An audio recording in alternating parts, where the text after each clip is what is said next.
So good morning and welcome to our 7th stakeholder meeting for the new pharmacovigilance legislation.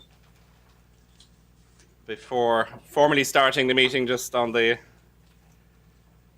administrative aspects, you've hopefully read the health and safety information on the notices. If we do get a fire alarm, follow the instructions and you'll see the little white men running on the green signs to guide you, and there'll be EMA fire marshals with yellow high-vis jackets to guide you. More likely is the lunch break. For that, we will use the restaurant, which is on the same floor just down the corridor. I think most of you are used to that, and there'll be restaurant staff selling the cashless cards if you don't have one from the vending machines, and they'll have a small podium just outside the restaurant door. They're £10 each. So you can use those to purchase lunch and coffee, etc. So apart from those details, welcome.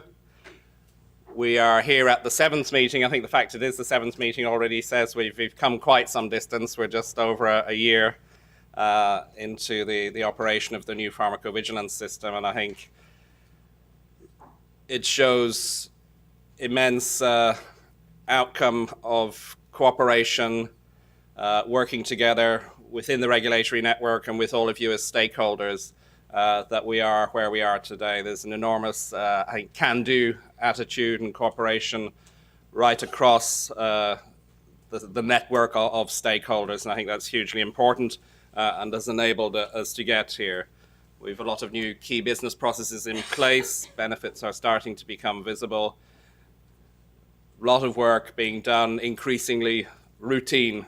Sometimes it can still feel a bit rough at the edges, and part of the purpose of being here today is to listen to you, to hear where we can refine and perhaps explain other aspects, because there are a lot of aspects to this legislation, its implementation. But if we keep our can-do attitude, keep collaborating and working together and helping each other to understand the issues. You have many processes just as we do, and we need to understand how these interact. So we'll welcome all of your input and listen carefully, and hopefully ourselves be able to explain the process further. But just to remind ourselves that pharmacovigilance is about risk-benefit monitoring. It's a global undertaking. This is not just a Europe-centric activity. Adverse reactions, safety information, benefit information coming from across the world is relevant to the analysis of what we're doing, but always we need to move that information through the system, through organized processes, some of them urgent, some of them more studious and longer term, excuse me, so that it ends up in action, timely action, in the interests of patients, and always at the center of this, however complex it may be or may appear, are the interests of patients. So with that, I'll open the meeting, and I'd like to introduce my co-chair. Doesn't need introduction, Raine, chair of the PRAC, who will say some opening words. Thank you. Well, thank you very much indeed, Fergus, and I'm delighted to be here today at our 7th stakeholders meeting. It's almost a year since we had our 6th meeting, and my goodness, there is plenty to talk about today. It's an excellent time to pause and take stock of progress and to ask ourselves some important questions. What have we achieved in the first year? What have we learnt together about operating the new systems and using the new tools?